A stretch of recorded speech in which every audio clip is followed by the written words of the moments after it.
पुराने गठबंधन साथियों से नाराजगी के बीच नए गठबंधन की नींव रखते समाजवादी पार्टी के राष्ट्रीय अध्यक्ष अखिलेश यादव।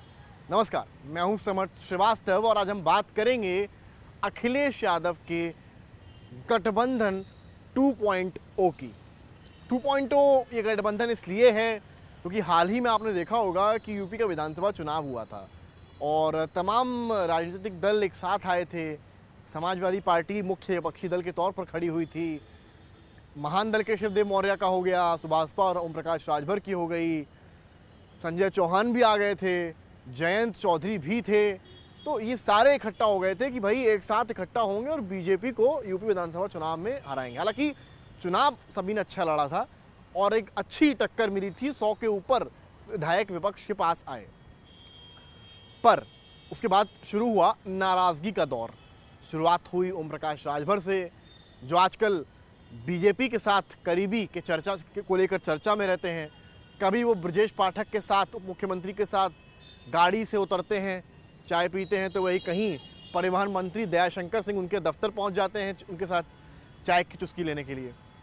तो वहीं केशवदेव मौर्य जिनसे बहुत करीबी थी, जो गठबंधन साथी थे, 2 सीट सपा ने उनको दी थी, उन्होंने ऐलान कर दिया है पिछले हफ्ते यूपी में कि हम जो है बहुजन समाज पार्टी यानी कि मायावती को लोकसभा के चुनाव में समर्थन देने वाले हैं। तो जयंत चौधरी की बात कर लीजिए। जयंत चौधरी को लेकर लगातार खबरें आ रही हैं कि अखिलेश और जयंत के बीच में सब कुछ ठीक नहीं है और इस बीच में समाजवादी पार्टी मुजफ्फरनगर जो है वहाँ की सीट से हरेंद्र मलिक को लोकसभा प्रभारी सपा का बना देती है। ये वो सीट है जो कहीं ना कहीं जयंत के लिए बहुत खास है, क्योंकि इस सीट पर 2019 में अजीत सिंह चुनाव हारे थे और तब से कहीं ना कहीं जयंत चौधरी को ये कहीं ना कहीं एक कमी रह गई है। जयंत को लगता है कि इस सीट को तो मुझे पाना है और ये भी अंदर खाने से खबरें आई कि सूत्रों के मुताबिक खबरें आई कि जयंत चाहते थे कि उस सीट पर वो खुद या तो चुनाव लड़ लें लोकसभा में या अपनी पत्नी को लड़वा दें। इस बीच में समाजवादी पार्टी ने बिना राय मशवरा आरएलडी से किए हुए हरेंद्र मलिक को लोकसभा का प्रभारी घोषित कर दिया। अब इससे चर्चाएं ये होने लगी हैं, तो क्या समाजवादी पार्टी उस सीट से अपना कैंडिडेट उतार सकती है और क्या हरेंद्र मलिक ही जिनको प्रभारी बनाया गया है क्या वो वही कैंडिडेट हो सकते हैं? क्योंकि अगर ऐसा होता है तो चीज़ें साफ हो जाएंगी कि आरएलडी और सपा के बीच में सब कुछ ठीक नहीं है। इस बीच में जयंत चौधरी का एक पत्र आता है। कल बिहार में एक बड़ी बैठक है, विपक्ष के सभी दिग्गज नेता शामिल हो रहे हैं, लखनऊ से अखिलेश भी पहुंच रहे हैं। इस बीच में जयंत चौधरी इस बैठक से ही अपना नाम वापस ले लेते हैं। जयंत चौधरी पत्र में कहते हैं कि कुछ पारिवारिक कार्यक्रमों की वजह से मैं इस बैठक में शामिल होने में असमर्थ हूं। अब हालांकि इसमें कितनी सच्चाई है कितनी नहीं है जयंत खुद जानते हैं, लेकिन जो चर्चाएं हैं, जो रिफ्ट की बात है, जो कहीं ना कहीं मनमुटाव के अखिलेश और जयंत की बात है, वो कहीं ना कहीं सामने आती जा रही है।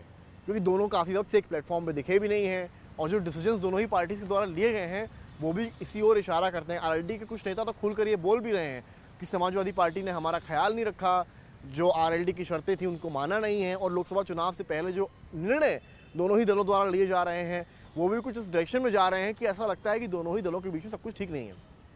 तो ये तो रही पुराने गठबंधन के साथियों की बात, जिसमें कि जयंत हैं, राजभर हैं, केशवदेव मौर्य हैं, तो इन सबसे मनमुटाव एक जगह है। तो वहीं दूसरी जगह कल गठबंधन 2.0 अखिलेश का, यानी कि लोकसभा चुनाव के लिए जो नया गठबंधन तैयार हो रहा है उसकी नींव रखी जानी है। सवाल ये है कि जब पहला गठबंधन नहीं चला, क्या यूँ कहें लंबे दौर तक नहीं चला, सक्सेस नहीं हुआ, तो क्या ये गठबंधन 2.0 सक्सेस होगा?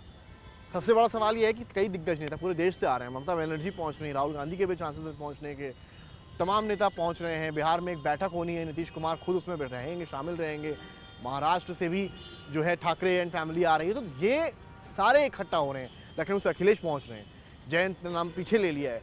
तो जब पुराने गठबंधन साथियों ने अखिलेश का साथ नहीं दिया, तो क्या ये नए गठबंधन के जो साथी हैं, जो लोकसभा चुनाव के लिए बीजेपी को सिंहासन से बेदखल करने की कवायद में जुटे हैं, क्या नंबर 1 इसमें सफल हो पाएंगे? नंबर 2, क्या ये गठबंधन जैसा कि महागठबंधन 19 में भी बना था जब मायावती और अखिलेश साथ आ गए थे, क्या एक गठबंधन जो इस बार बनेगा वो लंबे दौर तक साथ रह पाएगा, या फिर जब चुनाव के नतीजे आएंगे फिर सब अलग अलग बिखर जाएंगे। हालांकि अखिलेश ने अपील करी है, पीडीए का नाम दिया है, अपील करी है कि सारे मतभेद भुलाइए और आप एक साथ आइए। राजनीतिक दलों से कहा है कि दलगत राजनीति से उठकर सामने आइए, एक हो जाए, क्योंकि बीजेपी को हराना किसी एक क्षेत्रीय दल के बस की बात नहीं है।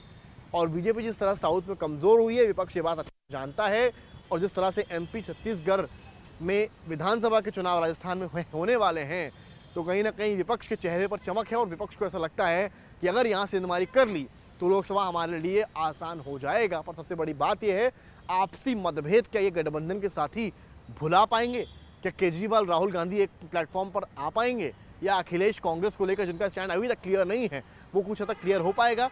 या फिर यूँ कहें कि पुराने गठबंधन साथियों से जब नहीं बनी तो क्या नए गठबंधन साथी समाजवादी पार्टी या यूँ कहें अखिलेश यादव के लिए आने वाले वक्त में, चाहे लोकसभा का चुनाव हो या 27 विधानसभा का चुनाव हो, उसमें कुछ गुल खिला पाएंगे? ये वक्त बताएगा।